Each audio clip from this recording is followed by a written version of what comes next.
Assalamualaikum warahmatullahi wabarakatuh. Perkenalkan, nama saya Muhammad Aryan Rahman Prasetyo. Saya dari kelas 74 nomor absen 19 yang akan membuat video pengayaan bahasa Indonesia. Di video ini, saya akan menjelaskan pengertian tentang cerita fantasi. Berikut adalah materi cerita-cerita fantasi yang akan saya jelaskan di video ini. Yang pertama, alur. Kedua, penokohan. 3 kalimat langsung dan tidak langsung pada cerita fantasi. Sebelum mulai, apa sih itu cerita fantasi? Cerita fantasi adalah jenis teks yang memaparkan rangkaian kejadian yang unik dan menghibur berdasarkan hasil imajinasi penulis atau perpaduan fakta dengan imajinasi penulis. Baik, langsung mulai saja. Yang pertama, alur. Alur merupakan sebuah rangkaian peristiwa yang disajikan secara kronologis yang berfungsi menggerakkan cerita melalui klimaks dan anti klimaks. Alur juga bisa disebut juga dengan plot. Alur dibagi menjadi 3. Yang pertama, orientasi. Kedua, komplikasi.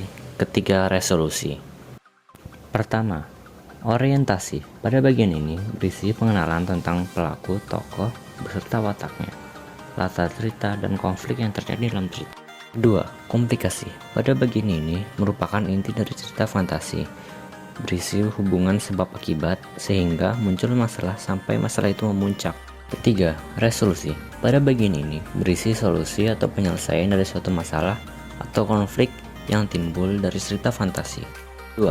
Penokohan. Penokohan adalah karakter atau watak tokoh yang diperankan dalam sebuah cerita fantasi. Penokohan juga dibagi menjadi 3, yaitu tokoh protagonis, tokoh antagonis, dan tokoh tritagonis.